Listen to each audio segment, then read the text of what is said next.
Hello everybody.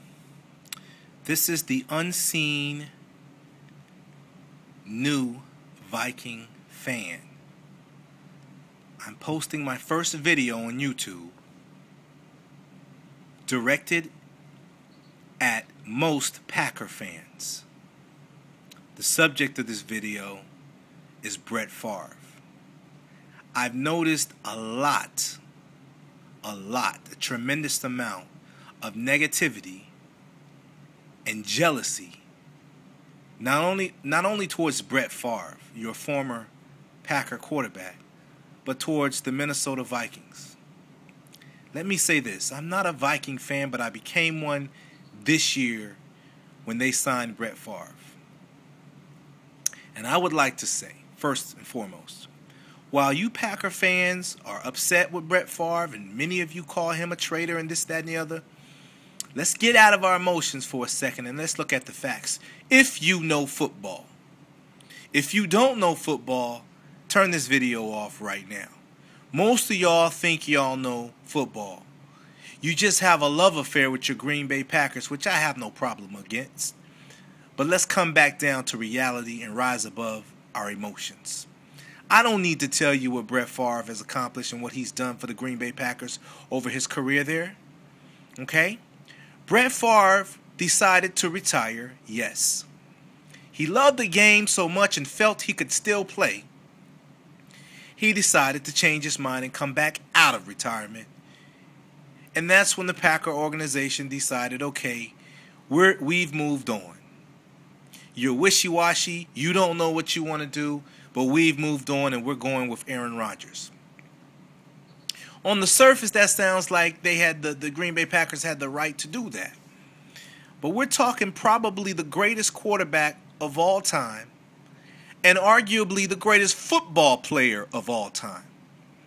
He wasn't ready to quit. And when he came back, it wasn't that he was trying to come back in the middle of the preseason or the end of the preseason or the middle of the season and expect things to turn around for him. He came back in enough time where he could have came back and been brought right back up to speed, and the Packers would have been right back in the position that they were in the previous season, which was one game away from the Super Bowl. Losing the NFC Championship game to the eventual world champions in overtime. Having a 13-3 record with Brett Favre. But instead, the Packers decided, no, we've moved on, and we're going to put our eggs in the basket of Aaron Rodgers. Okay. Brett Favre is not welcome to come back. Even the Packers even offered to pay him money to stay out of football. They tried to bribe him, a football player who loves the game. No one's ever doubted that he loves the game. His first choice was to come back to Green Bay. He wanted to play football. Green Bay said, no, we've moved on. But you can't play for this team and you can't play for that team. We don't want you to play against us. You're not good enough to play for us, but we don't want you to play against us. You Packers fans should really be calling for the head of your freaking head coach and the freaking GM. Those are the dumbasses who made the dumbass decision. And that's right, I called it dumbass. You went from 13-3 and a game away, a quarter away from the Super Bowl, to you didn't even make the damn playoffs last year with this better quarterback. And you're going to come up with all kind of excuses to why you didn't make it and this, that, and the other. I remember the running back, Grant, holding out. He had such a great season with Brett Favre behind the center. Now you don't even know this guy's name no more. He held out. And he was supposed to be this great franchise running back and the go-to guy and this, that, and the other. You don't even hear his name no more. You know why? Because the head coach realized he made a dumbass decision. And he's trying his best that Brett Favre don't make him and the GM look like idiots. So what they're trying to do is they're trying to create an offense where the numbers of Aaron Rodgers look real good. Pass, pass, pass. Beef up his statistics so it looks like we made the right decision with Aaron Rodgers. At the end of the day, this is a business.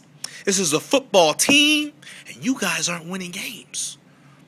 Y'all aren't winning games. You have beaten nobody of any credibility yet this year. And I believe Aaron Rodgers is a solid quarterback at best. He's not a Pro Bowl player. I'll say it again. Aaron Rodgers is not a Pro Bowl player. You can get on the Aaron Rodgers bandwagon and this. That's because you want to believe you were better off with Favre. You want to believe that. You want to believe that the Packers made a good decision because you bleed green and you're in love with the Packers. And I can respect that. But don't be stupid. You come up with every excuse in the world to why Minnesota's doing well this year. Oh, Brett Favre got lucky with that last. There's no freaking such thing as luck when you pull a play off like that. When you travel the length of the field with less than a minute and a half to play and you score like that's not luck. That's a guy who's made big plays like that all his career. He threw that pass under duress. He patiently waited in the pocket, moved around, found one guy in the end zone and put it perfectly to him. Touchdown. You saw what he did against your Green Bay Packers on Monday night. The Vikings dominated the game. You said, okay, we're going to shut down AP. We're going to shut down Adrian Peterson and make Brett Favre beat us. Well, he did. You can come up with all kind of excuses. Well, you know, they didn't give Aaron Rodgers enough time and Jared Allen was all over him all night. That's true. But do you talk about the fact that Aaron Rodgers held on to the damn ball forever and got his ass sacked?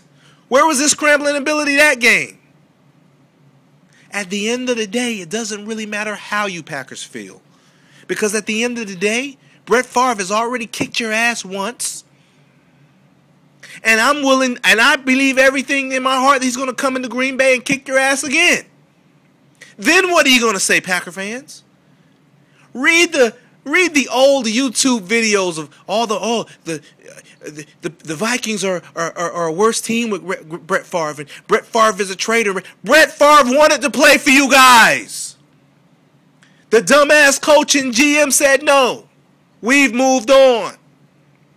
Are you out of your freaking mind? We're not talking about the average player. We're not even talking about the average Pro Bowl player. This is the greatest player of all time. He should have the keys to the damn stadium. He should have the keys to the damn training. He should be able to come in and play if he wanted to play football. You tried to bribe him out of football. You got a dumbass coach, and you got a dumbass GM.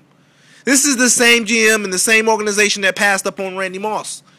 This is why Brett Favre had a problem. He said, y'all said Randy Moss couldn't run anymore. He takes plays off, and he doesn't want to play. Can you imagine what Green Bay would have done that year if you guys had Randy Moss? Dumbass coach, dumbass GM. You put all your marbles into Aaron Rodgers, and the coach has to make sure that Aaron Rodgers looks good. Well, maybe he might look a little good.